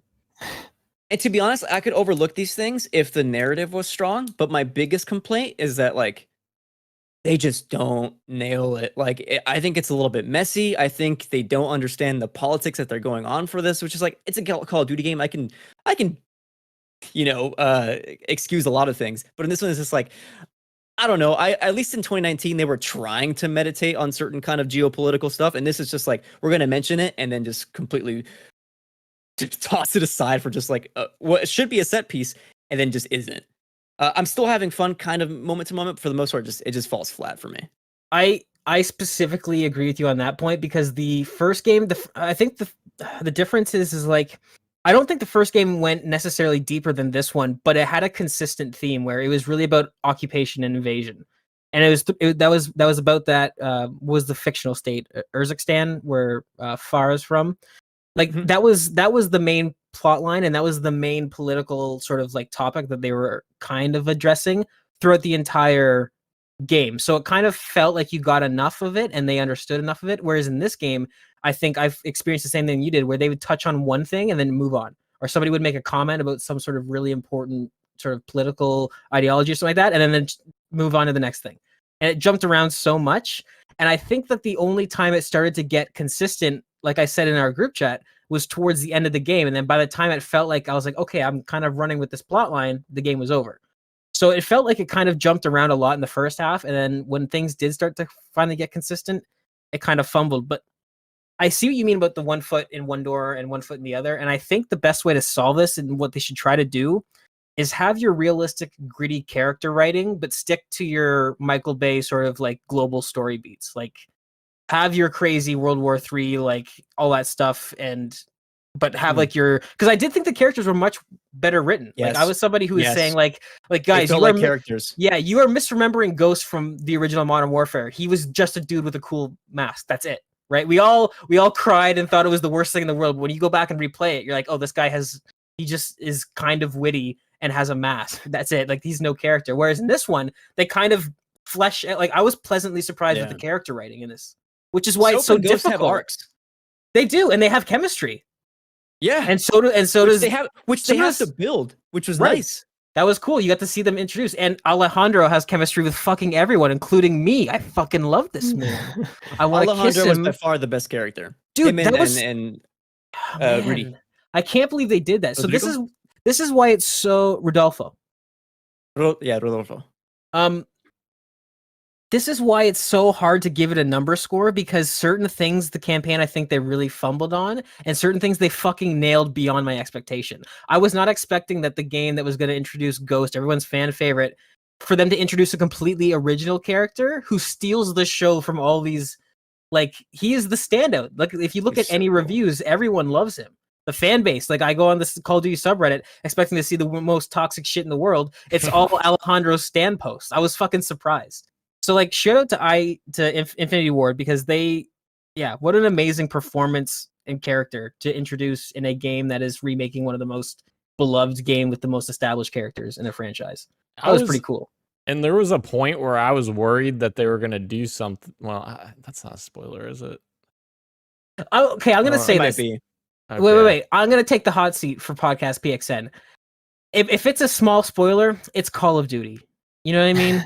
It's Call of Duty. Okay. It's a Call of Duty campaign. Sure. Spoiler in the vague terms, so skip ahead if you don't want to hear this. But I got the impression that they were going to do something with Alejandra that I was going to be like, what the fuck? No, don't do this. But then they didn't, and I liked that they didn't go down that path. So I never felt that impression. I just You knew didn't? they couldn't do that. Not Tim. No, absolutely not. But that's why I thought they would. I'm Yeah. with you, Dan. I'm 100% with you. I started to get the sinking feeling at a certain point in the campaign. Again, we're not saying at a certain point in the campaign, I started to get a sinking feeling in my chest, and I was like, "Don't you fucking dare! Yeah. Don't do this to me right now." And if they did, that would have been effective. Let me say, because I would have been fucking pissed. So, Ro, I want to mention something to you. Yes. Do you remember we were talking in the PXN private chat about how like I do want to give praise to like the Spanish writing in this game because like it is written very much like how I've heard Spanish spoken for all my fucking life, because these are Mexican characters, like they speak like fucking Mexicans. Finally, someone's doing it so good in the game. At the same time, this isn't a spoiler. There's a moment in one of the early missions where a sheriff comes up to you and he's like, "Oh, all you Mexicans look the same. You all look like the bad guys." It's like, what the fuck does that mean? What does that mean? But is that not good writing in a way? Because that's probably That's accurate, I guess. right. Like that's. My God. I think- He's supposed to be the good guy. But I think you know what's funny. I think the police, if I remember correctly, if you're playing with subtitles on, I think the police come up as red when they're yelling at you. No, they come up as blue. Do they? Yeah, I have subtitles Oh, on. Yeah. Okay. Interesting. Is blue usually the color for allies, or are they? Yeah. enemies? Yeah. Yes. Yeah. Okay. There's I was they gonna say actually, they actually use that in the game where Yeah. like there'll be if Okay. subtitles Yeah, will change yeah. like and That it'll was actually cool. give you a heads up. That was kind of neat. The Oh, color yeah. of I the did like character's that. name will change mid cutscene based on their actions. That's kind of cool. I saw a cutscene or like a gameplay clip on Twitter where this guy was playing as a character and the mission was de-escalate the situation, and to de-escalate you had to aim You the aim gun your at gun the at- innocent people. Yeah. I was like, yeah. My answer to that is like I just thought it was it's funny. Call of Duty. It's Call of Duty. I Exactly. have Yeah. to like It- They're not it was- going to program a de-escalation conversation system for one mission. Absolutely not. Like Yeah. it was one of those things where I I was just like, thought it yes, was this funny is out of context. absolutely. It's funny to point and laugh at, but I'm like, okay, they're not gonna like. I get gameplay wise, that's why that's the button that you press. Yeah. Otherwise, it's throw tactical or like fucking melee, and that doesn't really work as well. All right. Yeah, there's a clip from Hassan. I'm sorry, Dan. No, There's a clip you're from fine. Hassan who's talking what I about this saw. because yeah, and then like a couple seconds later, there's somebody who has like a bat and Hassan shoots at them, but it was still civilian, obviously, and like the mission stops and it's like, don't shoot civilians. Like he failed it. He's like, oh, but she was armed. Fucking Hassan. There was actually one mission, I can't remember which mission, but I kept accidentally shooting civilians because I thought they had guns in their hands, and I was like, oh, whoops, sorry about that. Classic Dan. But to jump back real quick, Christian, talking about like the iconic missions from previous games, like I thought that Alone was that one of those missions, like from this game. Like I loved that mission, like, and I feel like that would be a great mission to replay because there's so many different ways you could go about doing it. Like there's so many different avenues, so many different pieces you can pick up, and I get that it's not going to be the most variety, you know, of anything in the world because it is at the end of the day Call of Duty, but I kind of liked that scavenging aspect where you're trying to scavenge and you know, build your stuff up to figure out how to get through these certain scenarios. Yeah, it was okay. Like it was fine. I mean, it feels like a gimmick mission to me personally. Like it was fun. It was a nice change of pace, and I liked, you know, the story beats surrounding that. But for me, if I'm going to go back to replay a mission, it's the one in Spain, which I thought was fantastic. That's like an open-ended mission, you and someone else. It's an homage to another mission from Call of Duty 4. And what I really liked about that is that that one felt like true freedom with Call of Duty proper, where you have like, you know, your two guns and they're both silenced. You have to remain sneaking into this area that I won't say. What I really liked about it is that one, very surprisingly, they gave my character options for how to respond to the two other people that were joining me here. So like I felt like I was getting to build my own rapport with them, which is nice.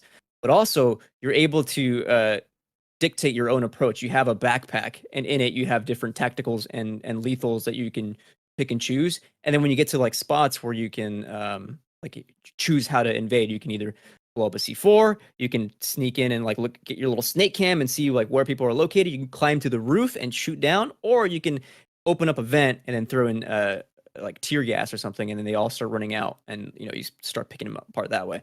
That was like awesome. That mission was really cool. if I was gonna choose one to replay, it'd be that one. Yeah, I enjoyed that as well. It's interesting that we all have the different standout missions, because for me it was Dark Water. I thought that was like the one that was so far above the rest. But I also am in the alone camp. But see, that's the thing. You bring up the Spain mission, and like, yeah, that was also really good too. Like those, I think those three are probably the ones that I would replay. I do like the cartel mission as well. Again, it's very short, but what they're going for is kind of fun in that little sandbox that you can mess around in.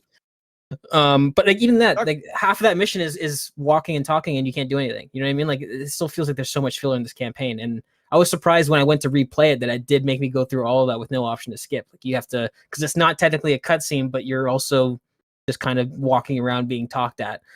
So, but one interesting thing when you say it's a gimmick mission with the alone is that I actually disagree. I think it's a tutorial mission. I think a lot of this campaign is getting you prepared for DMZ. Yeah, I hated it.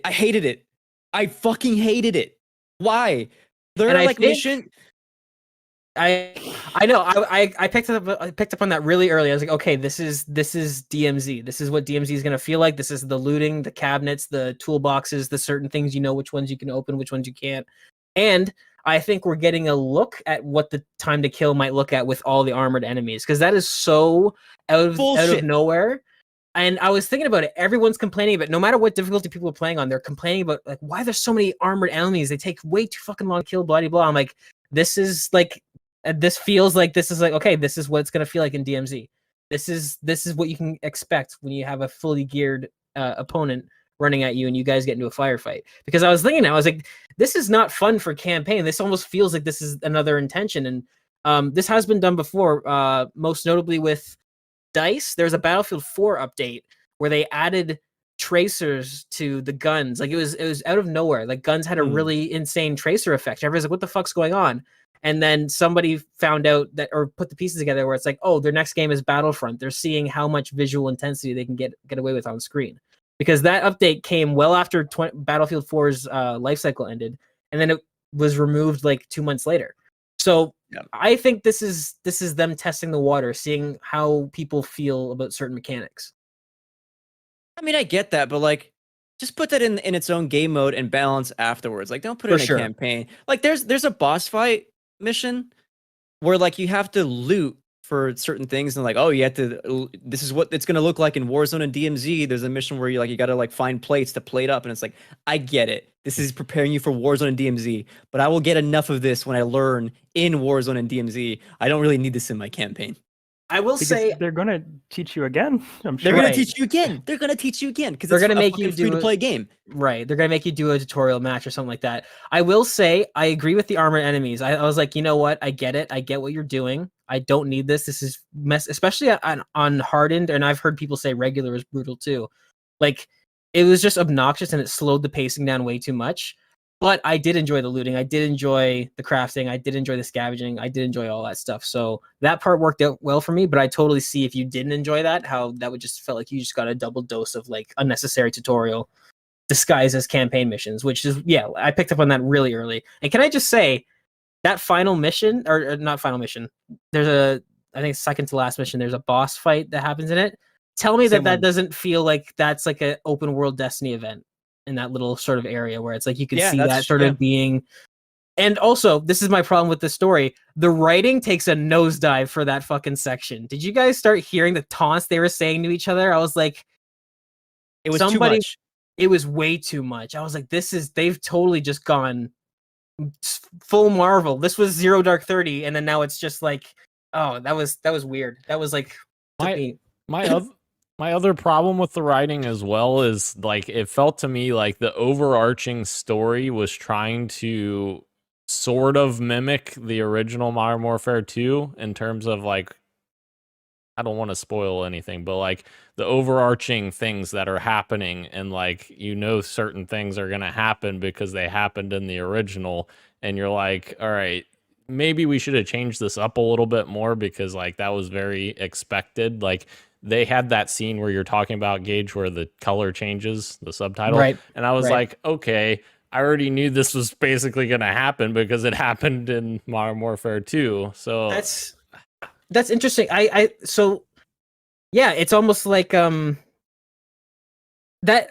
So that thing that happens. I Yeah. mean, yeah, we're not going to say it, but even if we did, I don't think that that's much of a shocker. But let's just not say it. But anyways, that thing, it's like it felt like it happened in this game only because it was supposed to happen. You know what I Because mean? Like, yeah. I see what you mean, Dan, where it's like Yeah. we didn't. I couldn't tell you why story wise that Right. needed to happen so No. quickly, and like that immediately where they just no feelings, no strings attached. Like you're right, Dan. Like certain plot beats felt like it was like, okay, this is happening because this is Modern Warfare 2 and this has to happen, as opposed to it reaching a natural point. Because Yes, the like a story crescendo. it was trying to tell was a much slower story, and it couldn't happen that fast. But because it was Yeah. Modern Warfare 2, they kind of had to be like, well, you knew this was coming, so here it is, and this is why this happened. And it's like, well, that didn't seem like it naturally got to that point. But My thing is obviously I knew it was going to happen too.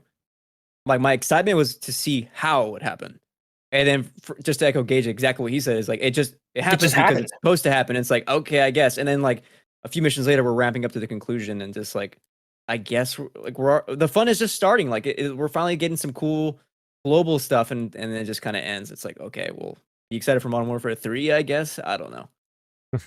right. That ending did get me excited for Modern Warfare 3. I will say that. Without Yeah, there are spoiling. 2 credit scenes that I thought were really exciting, but like, Yeah. I just wish like the base campaign was a bit more fleshed out.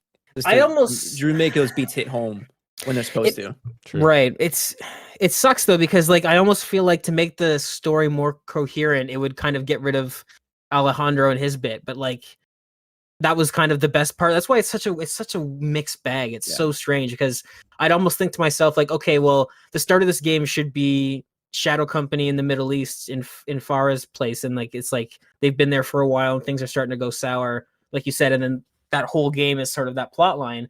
Whereas as opposed to like we spend like it's just a very unfocused campaign. It felt like in terms of story and hitting a lot, like Dan said perfectly, hitting a lot of beats because it has to.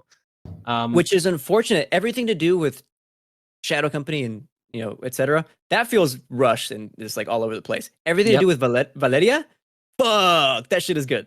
Yeah. I was really enjoying her bit and everything revolving around Alejandro's world. That was Right. exciting to me.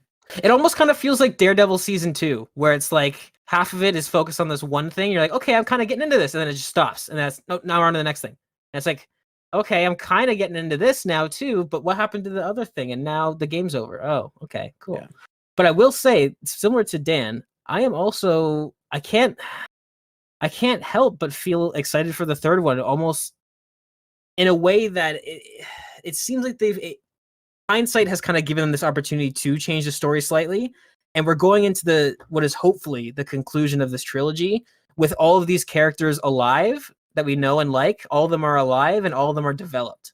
So I do think that kind of lends itself to this really exciting Modern Warfare 3, where it's like I like when the characters you root for die or sacrifice themselves, or like there's stakes involved. So I will say that's the one thing I'm very excited for with Modern Warfare 3, is that it seems like they're kind of setting things up to be really like explosive, and maybe they'll have certain missions from Modern Warfare 2 from the original Modern Warfare 2 in the Modern Warfare 3, as they've kind of done with this new remake, having certain missions, like Christian said earlier, from the first Modern Warfare. There's a mission in the old Modern Warfare. What's the Mission Impossible?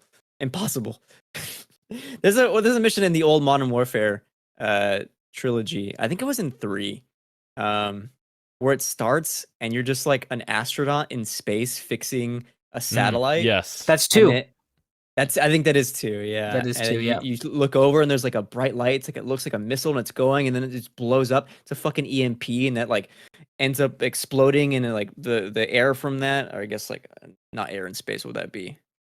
Anyway, It'd still be kinetic force. It'd still be the force. of it. Yeah, that force like this destroys the satellite and that poor astronaut was just working on it, and then it cuts down to the ground like level, and you're back in the shoes of a soldier. It's like that was cool. Bring shit like that back. That went hard. Right, but that's what I'm saying. It seems like they're setting. That's what they might be moving towards that, right? Because it seems like the new trilogy is moving at a slower pace. So now I'm kind of excited. Where it's like I want to see that. That's what I want to get to. I want to see that in this new engine. Are you kidding? That'd be hot. Also, Dark Water was a good mission too. By the way, I just remembered you said that. That was cool. Dark Water was awesome. I felt like that was the most like that felt like classic Call of Duty. It had like your exciting cutscenes, but too short. Yeah, your cool set pieces with the cargo container. I mean, we saw gameplay of that before, and it was just as fun to play as it was to watch. Like I was excited about that. Absolutely. Well, gents, I think. What? Sorry, Christian. Last thing I'll say. I'll give my score for Modern Warfare 2 campaign. Oh, okay. Your score. I mean, you already know it. I already gave it on. Oh, you're not changing it? You haven't changed your mind at all?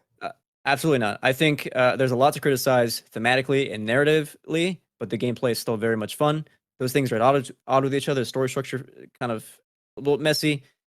Could have been a better game, but I still enjoyed my time with it for the most part. I think it's a good campaign, a bit higher than IGN, 7 out of 10.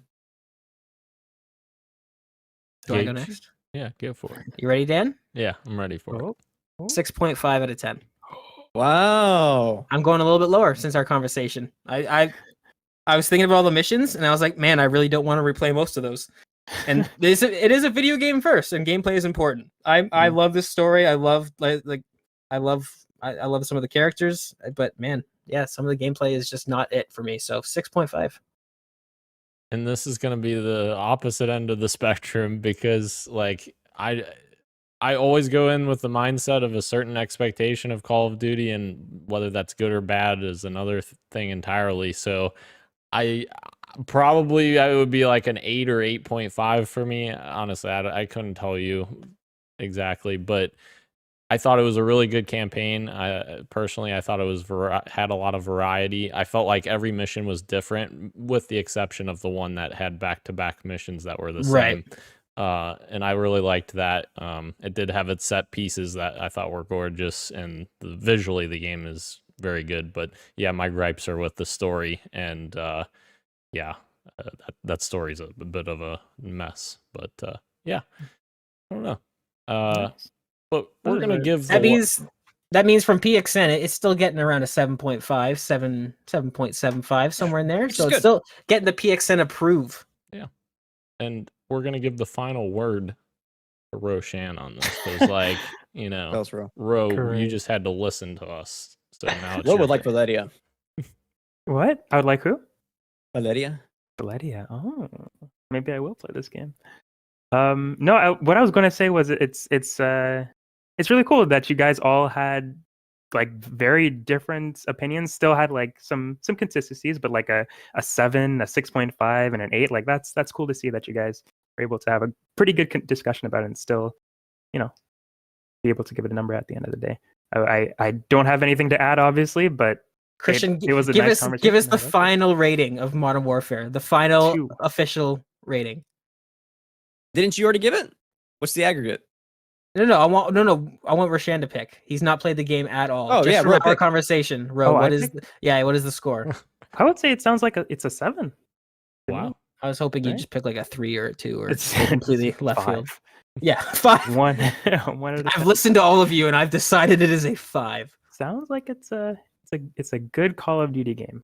I looks like they could have improved a lot of things that don't make sense, but the technical feat seems impressive. The gameplay seems fun.